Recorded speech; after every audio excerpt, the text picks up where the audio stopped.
Selamat pagi, ini video 457 ya. Jadi nyambung yang ke video kemarin yang untuk Julia, my friend from Israeli. Currently we have 2,000 Palestinian in Indonesia. They are refugee from Palestine and now in Galang. Galang is an island next to Singapore. So very funny because Singapore is the richest country in Southeast Asia, but next to the Singapore Island we have a Pulau Galang, Galang Island, and it's empty, and now it's inhabited by Palestinian, 2,000 of them. Itu berita terakhir. Jadi saya nggak ikut masalah Israel dan Palestina ya, tapi cuman memberitakan bahwa Indonesia ikut dalam membantu konflik Palestinian. Yang kedua adalah Kejaksaan Agung dijaga Anoa. Ini videonya.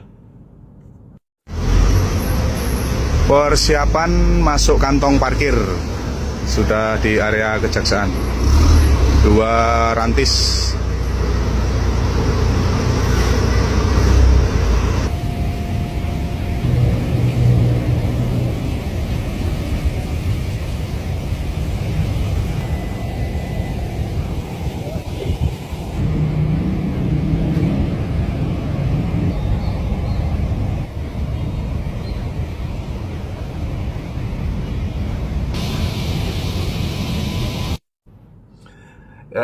Penjelasannya begini ya, agak panjang, tapi 10 menit selesai. Pada waktu Indonesia itu banyak korupsi, geng Solo, itu apa yang repot? Tentara nggak bisa diatur, bulat aja ya, artinya banyak pasukan-pasukan yang menjaga perusahaan-perusahaan swasta gitu loh, katakanlah begitulah. Jadi ini tentara ini jadi tentara swasta, kira-kira begitu. Apapun itu namanya BKO atau menjaga pagar laut, tetapi kenyataannya begitu. Dan yang repot itu adalah nanti banyak korban juga tentara juga gitu loh. Jadi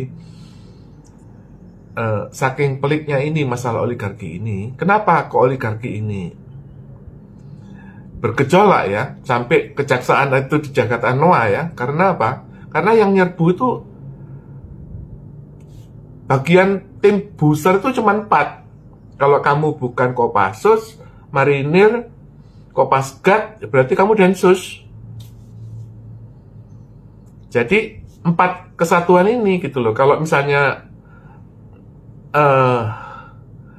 kamu diserbu Densus ya yang jaga Marinir gitu loh. Atau dibaliknya, kalau kamu diserbu Marinir yang jaga Kopassus gitu loh. Pokoknya diaduk aja begitu. Itu caranya Panglima untuk mengatur disiplin TNI. Kalau enggak, akhirnya Densus ngeweng-ngeweng memutari Kejaksaan Agung. Itu kurang kerjaan itu. Sampai di mana tadi? Oh iya, oligarki tumbang. Nah, oligarki itu ada 9 keluarga ya, 9 godfather, 9 naga. Itu sekarang copot 2. Betapa gentingnya Indonesia itu, artinya pada waktu tangan Tuhan itu menyuruh Prabowo untuk menegakkan keadilan, yang dicopot itu 2 naga, 1 naga itu, kepala naga itu Indra Wijaya. 2 naga ini adalah the big boss, nomor 1 dan nomor 2. Waduh, itu kejaksaan mumet itu, paranin sama gantian ya. Kalau nggak kamu diparanin Densus, kamu diparanin Marinir, besok diparanin Kopassus. Tim boosternya mereka itu banyak. Nah, tapi Tuhan itu maha adil ya, makanya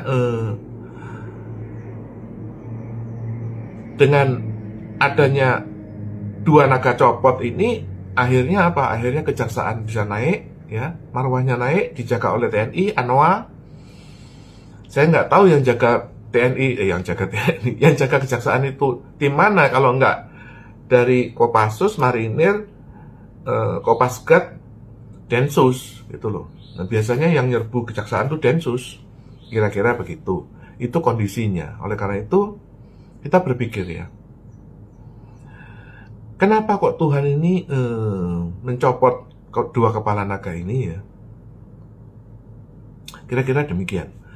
Penjelasannya ada dua. Satu, pada waktu Tuhan itu menegakkan keadilan, semuanya itu lewat satu pintu. Semua.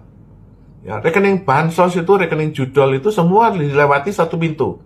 Disebut pintu risiko. Semuanya berisiko sama. Risiko dibekukan atau kamu risiko lolos. Ada yang dibekukan mati ya, dibekuk ya, ada yang lolos. Dan itu pintu risiko dari tangan Tuhan.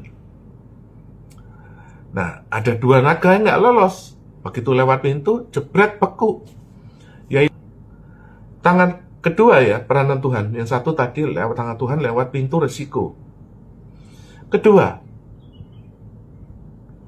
pengusaha itu seperti babi ganas ya, Bagas itu. Nyeruduk aja gitu loh. Dia ini overconfident. Kenapa? Kekayaannya dari modal katok kolor.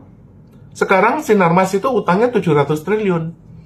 Mirip babi ganas, Bagas itu. Nyeruduk aja terus.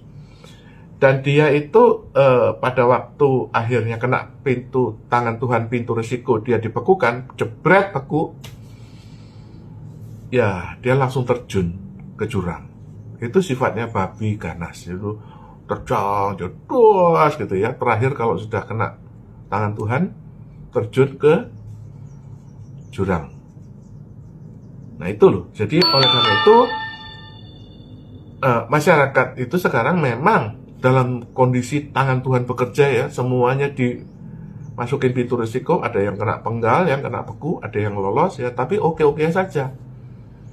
Paling yang dibekukan paling ya 2 juta ya, ada yang 200 juta ya, ngomel-ngomel diurus sekarang di PPATK.